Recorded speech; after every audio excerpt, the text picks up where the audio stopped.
Melvin, you just said I got you good, and you were going to be careful around the mic.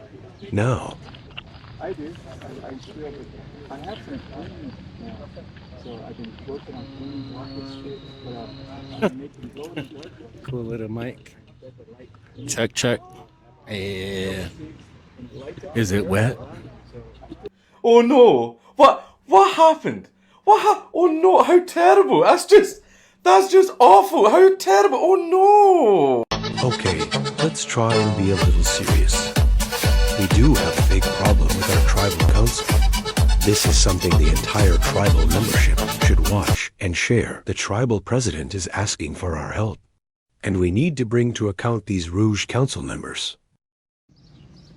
Okay, I guess I'll do a short prayer for a meeting. And before we get started, maybe we should remind ourselves to attend this meeting. I heard politicians say logic and emotion. So let's stick to logic. Okay, I'll go ahead and say a short prayer. Sat on my going down home. I said to the Lord, I never was to go in my head, to make it go up in my head. It is on as well, to see what's touching. Never was to go in, see what's my head. So now I feel my home, I never my head. And she is very no, my head was clear. So the difference is the difference, my head was clear. No, my head, she was on the neck on. This is not words now. Then you make a mess. She was on another way. Then no time yet. Well, I could thought my not to go on to show up. No, my head and no one heard. Oh, it's now. Okay, so you should know this. The most of my head talking on my head. It's a kid. It's come on there, my head. Not to go on there to show not my head. Show up. Good on just in the short customer. Nah.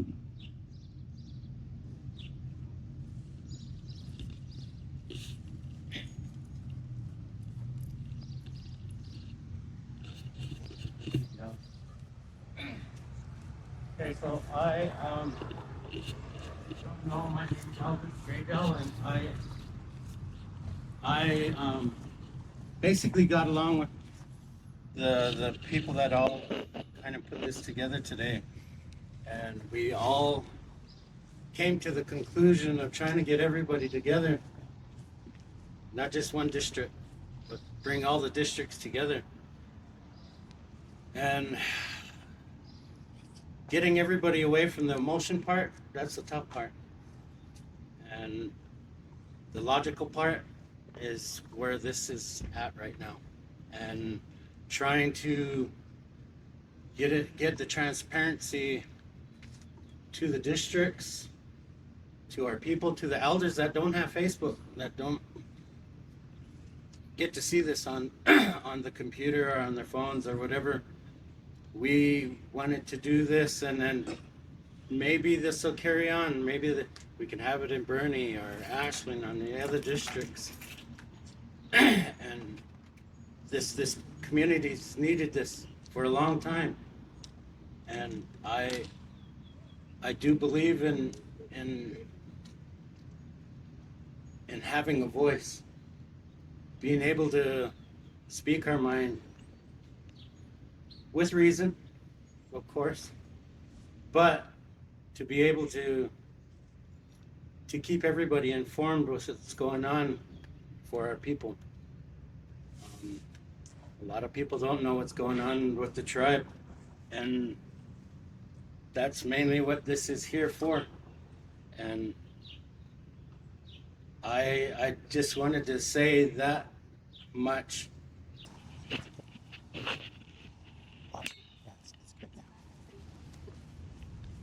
Thanks for coming, everybody. When they asked me to come, I thought about it myself a little bit, but I think now I guess the honeymoon period's over with. It's time to get down to business. I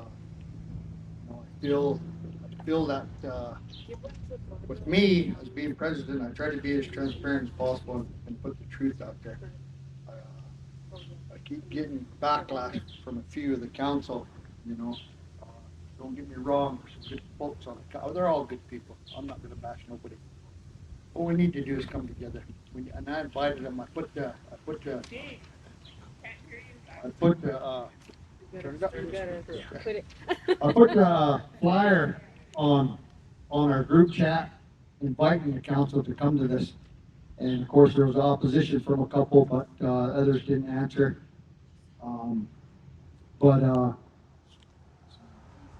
I went to Bismarck, and some of the council went with us, and it was a consultation with the Department of the Interior. They had most of the top of the heads, you know, were there. But the Sioux were pretty upset about this. And I was telling some folks here that Northern Cheyenne, we was there, me, Teresa, Donovan, Melissa Fisher, Howard, and Stefan were there. We had our own table. They asked me to talk, and of course I wasn't prepared, but I went on ahead and talked anyway with what I could and what I knew. I guess sometimes maybe that's the best way to go about things, I guess, is talk about what you know. So that's what I did. I talked about what I knew was happening with our BIA and our you know, our tribe. One thing that amazed me is that the Sioux had their attorneys sitting at their table with them. Some of them had 2 attorneys. Then the Navajo were there too. They showed up. They came up and they had an attorney there. So this is, to me, this is real stuff, you know. I feel that we really need to put our energy into that, into what's happening here. I think there's bigger things happening here than we're sitting here and we're fighting over a damn vote, you know. I feel that we really need to pick our game up, because I'm afraid we're going to get cut some money this fall, and we're not going to be in very good shape. We're 95% dependent on the government. You know, most of our money is security money. So we got a little bit of that LATCF money. Money is the root of all evil. I'll say it right now. That's what the problem is. You know, it comes down to money. We want to spend it. I wish we could hurry up and get it spent, so there's nothing to argue about anymore. Get it spent and we're broke, and then now we can rebuild and do what we're supposed to be doing. I'm trying to stop that. I'm trying to, you know, when I first got in, all I did with the treasurer was ask where we stood as a tribe, because it concerned me. There was a continuing resolution going on, and well, I guess it wasn't even going on then. They were still, you know, debating over what was going to happen. So they did do the continuing resolution. So I was curious as to where the tribe stood. I kept asking where we at money-wise. Never did get a hard copy of nothing. Nothing ever shown to me. All by word. That's all I got. And concerned me. So that's when I went to bat. I thought, well, there's no other decision than to go ahead and try to get the secretary and the treasurer back under the executive branch, like the Constitution reads. You know, that's how it reads, is they're under the executive branch. So we went on ahead and did that. I didn't get the votes to get it on the agenda, but Ernest, I talked to Ernest about it. He said, I'll present it, I'll try to add it during the council meeting. So he did. He added it, and lo and behold, it passed 6-5. So now the treasurer and the secretary are under the executive branch again, where they should be, according to the Constitution. But I haven't really pressured the treasurer. I haven't asked for nothing, because I kind of just been hanging back and seeing what's going on. I mean, I'm trying to. This border health issue is the one that opened my eyes. The board, Anna, thankful for Anna and her crew, they fought pretty hard as to see to where this money was at. And lo and behold, we're short. You know, the budgets weren't matching up. I got it done.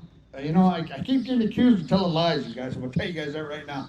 I keep getting accused by someone on council of telling lies. I don't know if it's just smoke screen or what it is, but we had a meeting back here. Everybody was in that meeting. All the liaisons, all the council liaisons were in there.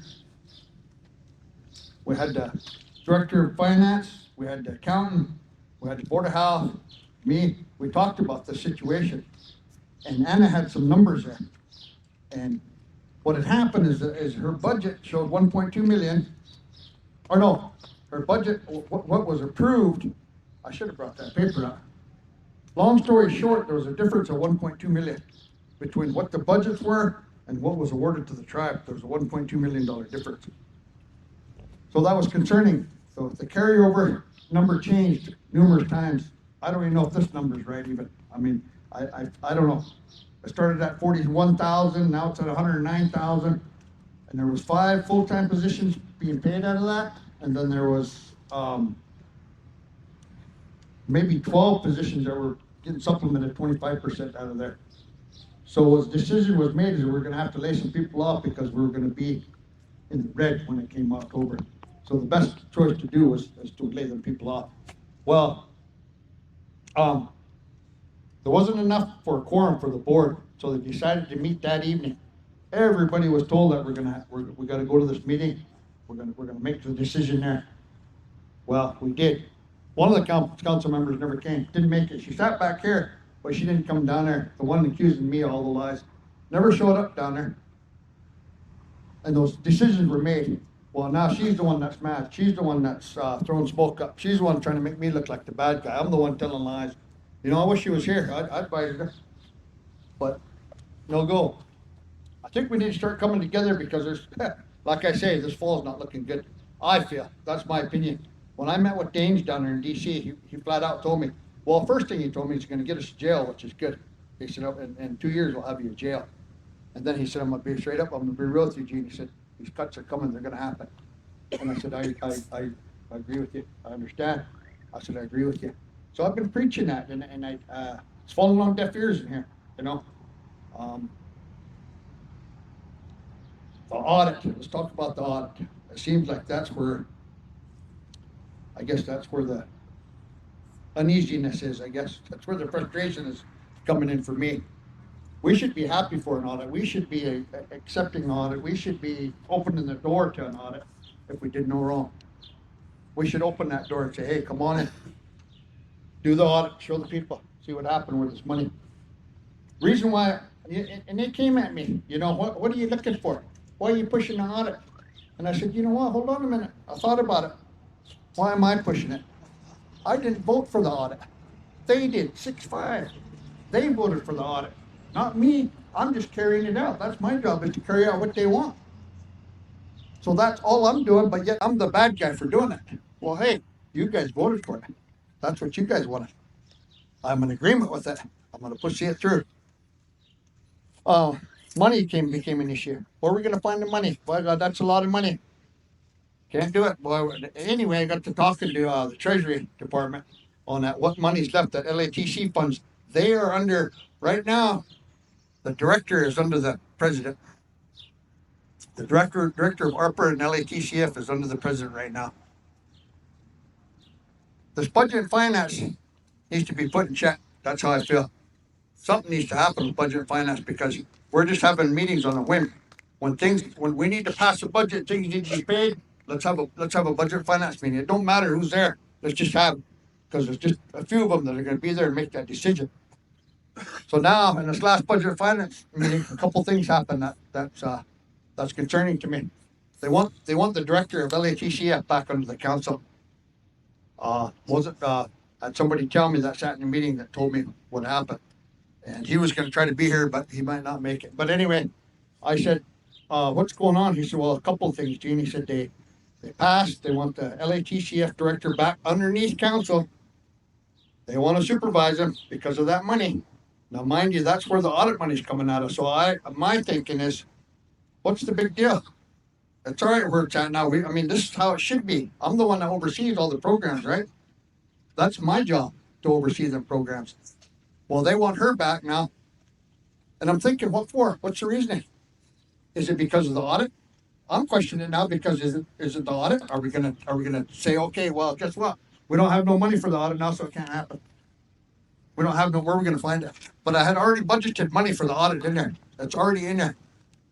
So that's my concern with that decision. I don't care for that decision because they don't supervise. They're not involved in personnel and they don't supervise, but that's been the norm lately.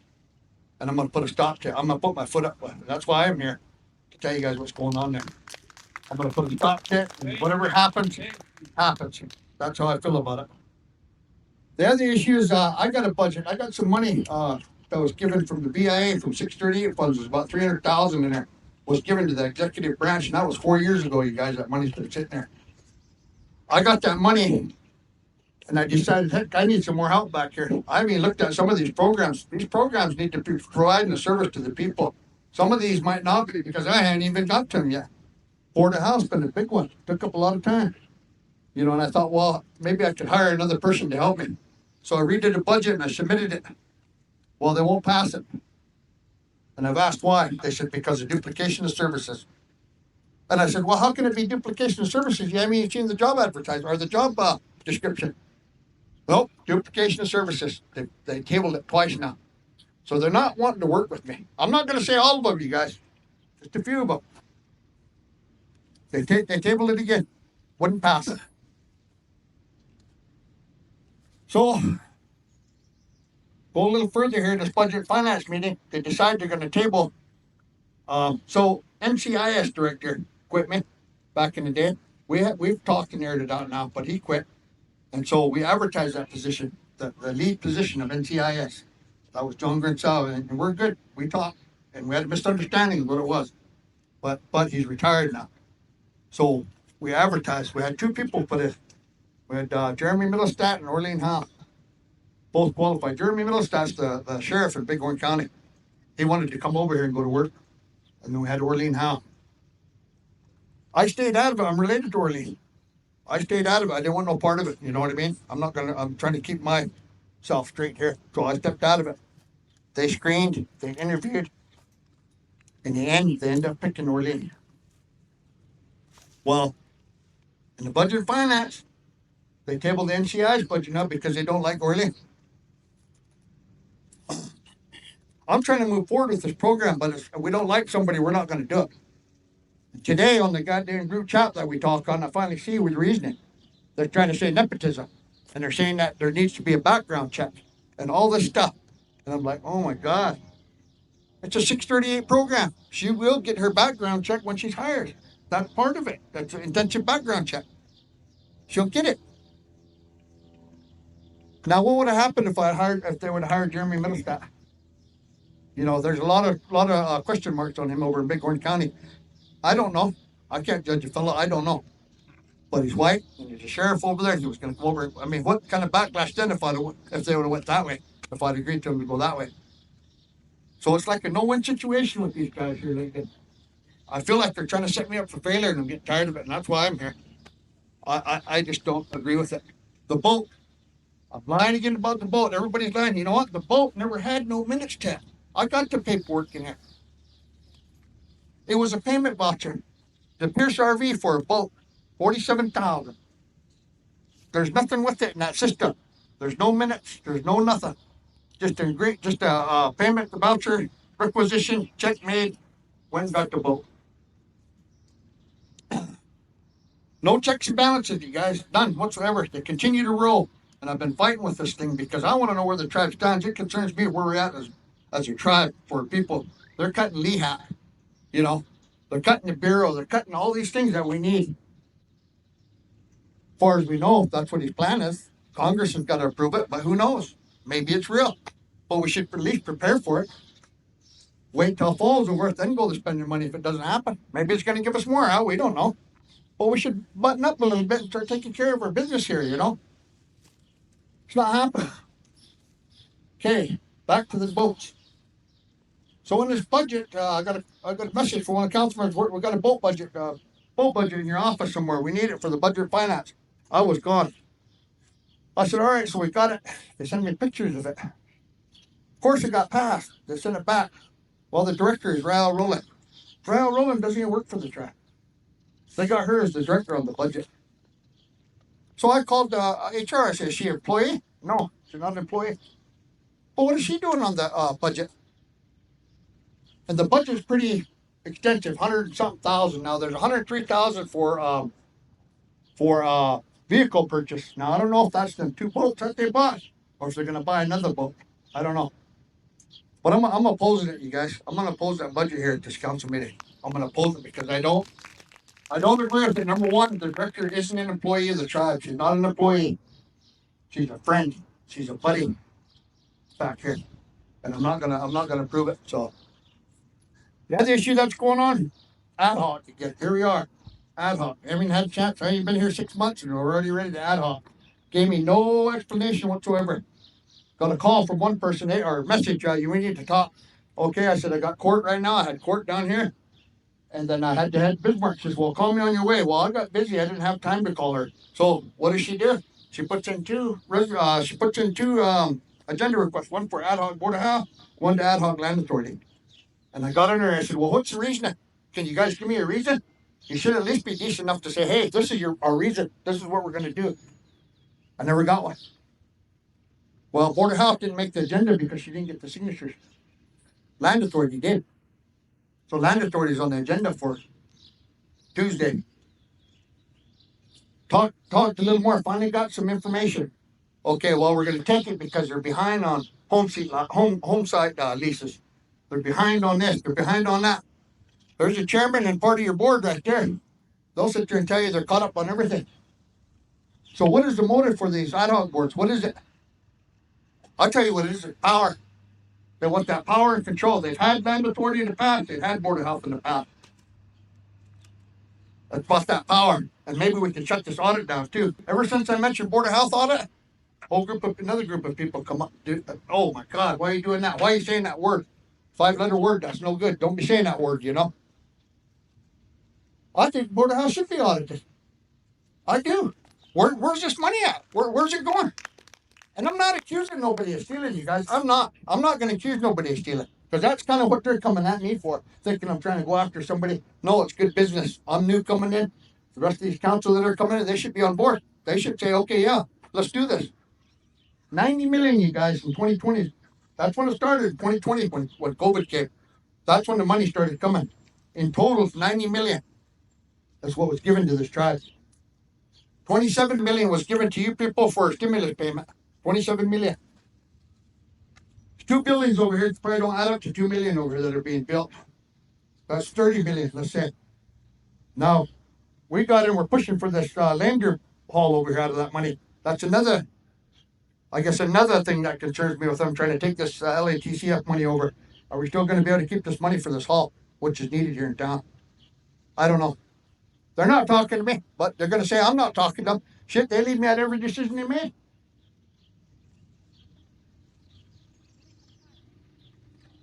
Anyway, 35, 40 million maybe you can account for. Where's the other 50 million? You know? Yeah. That's the reason I want the audit. Where's this money? I don't see it. Do you guys see it in the community? It doesn't match up with me. Where's the money at? You know? Oh yeah, over here. You know, but still, that's why the audit that'll show us where it's at, and it's good business. The other thing I was left out of, right here, and this is on the agenda for Tuesday. It's the oversight of our permanent fund. Our permanent fund's got what has it got in it? 39 million. It's got 39 million in it. That permanent fund's got 39. We had an update the other day. It's got some 35 million plus some investments. First Interstate Bank has been overseeing this wealth management for a while now. And we had a quarterly update. I went up there with them, sat in a meeting. I was asking questions about stuff. One of the council members says, I got an announcement to make. They look over there, what is it? We choose you guys. I was like, what? We choose you guys. You guys are going to be our wealth management. You guys are going to move on forward with you guys. Almost got them walked out, but you know what? That's what they want me to do, and I'm not going to do it. I sat there, and I said, okay. I said, it was my time to talk. I said, first I heard of this, I told them. But this is my problem. I said, you got a bank in Langer that doesn't serve the people. You got a 700 credit rating to get a loan. That loan takes 2 weeks to get approved. It's got to go through Billings back to Langer before it's approved. I said, there's people that work for the tribe. They should be approved that first day. They can do automatic deposit or automatic payment out of their payment. They charge still. Some of these banks don't charge for accounts, right? First Interstate still charges $25,000. to the tribe accounts counter. Those should be free. So I questioned that, and then the response I got was, "Well, that's not First Interstate Bank." And I was like, "Well, I'm sitting in First Interstate Bank's building right now." I was like, "Well, what is it?" They said, "Well, we're wealth management. They're the banking side of it. We'll talk to the people." I think they got a lot to say on what's going on down here. They're playing with $35 million of our money. Let me explain something, I guess, on the permanent fund. I don't know if you guys know this or not, but the permanent fund was set up, and it was set up, and it can't be used by the council unless the people approve it. And needs 2/3 vote for them to take any money out of that permanent fund. So out of these investments is what the tribe operates on. Some of it, I think it's about 1.5 million every year on investments in return, like your interest and some of the investments that you got. That's what they pay for burials and some of these other things. But I was a little upset I was left out of that one. And I said, "Well, how did this happen?" They said, "Well, we had a meeting the other day." I said, "Well, who was in there?" "Well, M and Howard and Brian Chestnut, one other one in there." I said, "Well," and they decided to make a decision. And I said, "Well, how come the decision was made?" "Well, Brian Chestnut said that they were the cheapest on the they charged the tribe less over the years, 120 something thousand to have these, to do these investments." And I said, "Well, what about the other three that are on there?" "Oh, I don't know." I said, "Well, how do you know that that First Interstate's the cheapest? You know, there was three others on this RFP that was put out: Breakwater Financial LLC, Denali Advisors, Edward Jones, and First Interstate Wealth Management. None of these were even interviewed. None of these other three were even interviewed. It's about time to start changing some of these old ways and start interviewing and start seeing what's best for our people. That's how I feel about it. In fact, Edward Jones has got a Cheyenne member. That's one of their investors. He's the one that he works for, Edward Jones, by the name of Devin Workman. That's who he works for. And he was telling me the other day that he could set up some type of retirement plan. There's other things that he could do rather than just invest money. We've got employees here that don't have no retirement. Why not look at that? Are we afraid to change? Are we afraid to? What are we? I don't know. I'm not. I think we need to interview these other three. We need to see what they got to offer. It might be 5 times better than what First Interstate offer. Well, here's the other thing. If we're going to go with First Interstate, we hold them to the fire down here on serving our people like they should be. If they're not gonna, then they should be out. That's how I feel. So there's actually Brian Chestnut's got 3 resolutions that he sent down, and I guess I'm the one I got appointed to present them. This is one of them. The other one is the Lands Act.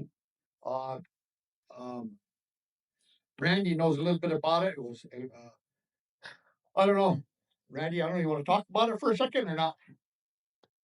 Come on, talk about this Lands Act that's being put on there.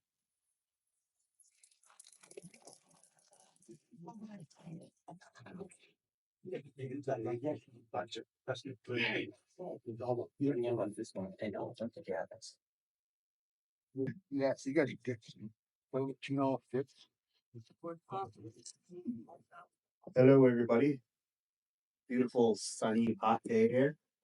Um, my name's Randy Elliott. I'm the president of the Grazing and Land Authority Board, and this is Jason. Jason is a member of the Land Authority and Grazing Board.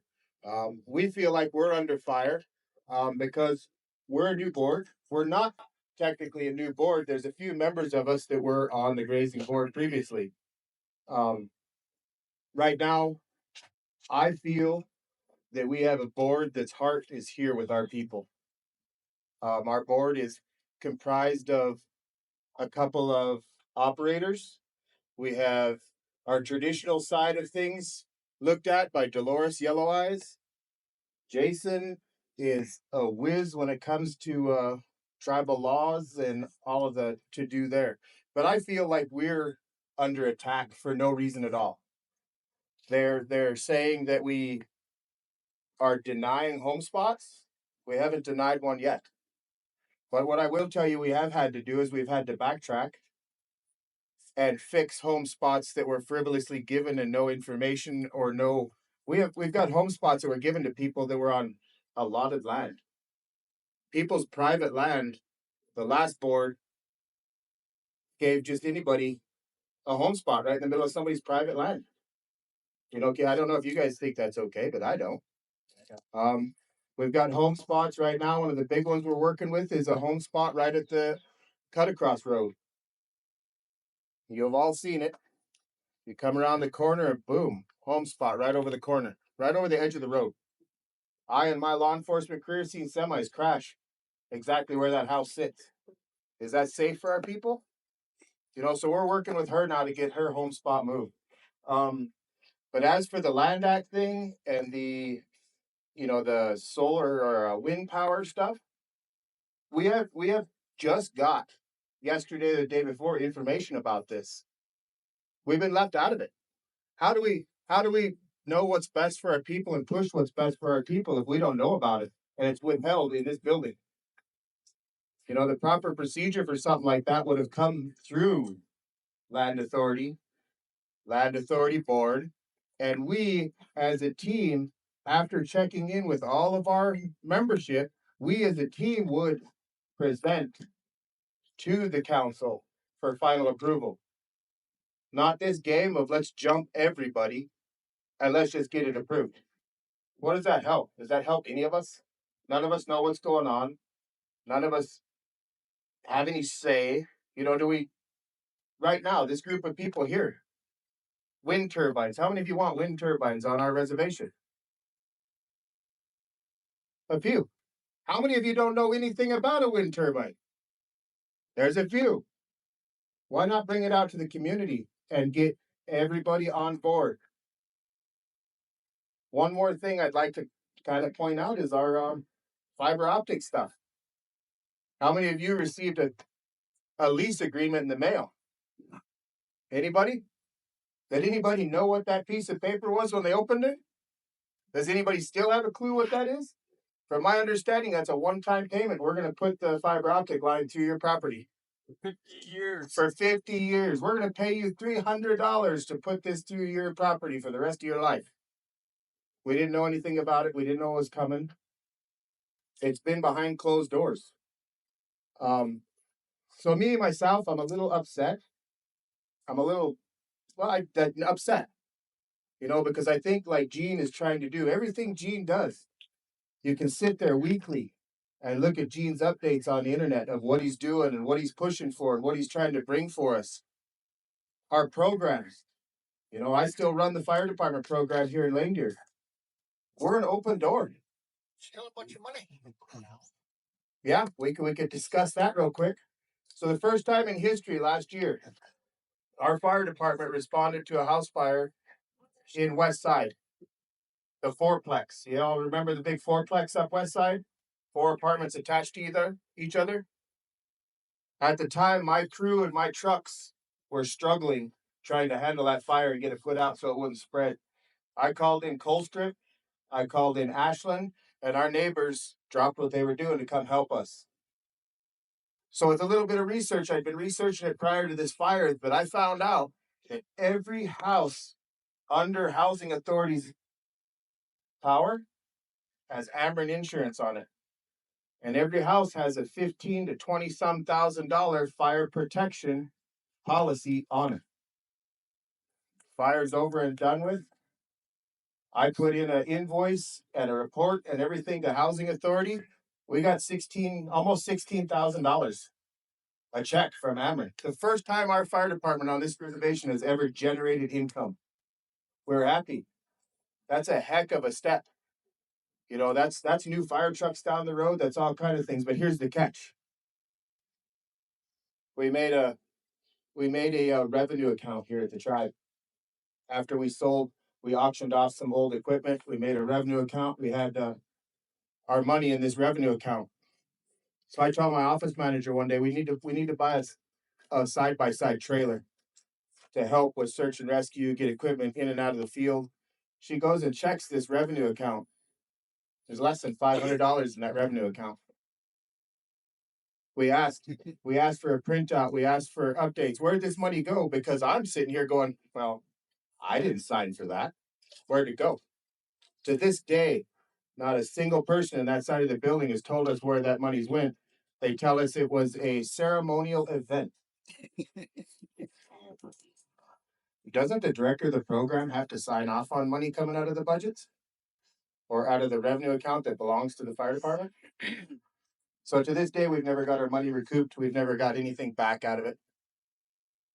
I don't want to tell the community this, but the fire department's not in a good spot. Come October 1, we may not have a fire department on this reservation. We have zero support. We have zero help from this council. Some of them. I need to correct what I'm saying because I'll tell you something we got really cool going on here in a second. But some of them, we have zero support. I go to council meetings and ask for support. I ask for money to fuel trucks up. I ask for maintenance. I ask for new trucks. I'm told to go find grants. Get with RGS and get a grant. Well, we're on round 4 with RGS and we haven't got a penny. But that's people's lives in danger if we don't have a fire department. So there's zero support. And I'm feeling it now on the grazing board side. Zero support. Rather take. We're going to take this. We're going to take that. We're going to take everything we want and leave you with nothing to still provide a service to our people. Before I've had the mic off to Jason here, one more update since it's kind of a blah meeting. We do have something awesome coming. Myself, Councilwoman Teresa Small, and my office manager, Catherine Whiteman, we have taken over the duties of DES. We didn't take DES, we took the duties of DES. We had our first meeting last week with the director of Red Cross. And we have a plan with the director of Red Cross. We are going to start probably this month or early next month recruiting volunteers. And we're going to recruit as many volunteers from our homeland as we can. Those volunteers are going to go to anything and everything Red Cross has to offer. When we get our volunteers home, we are going to have our own Red Cross on our reservation. Our own Northern Cheyenne Tribally ran Red Cross on our reservation.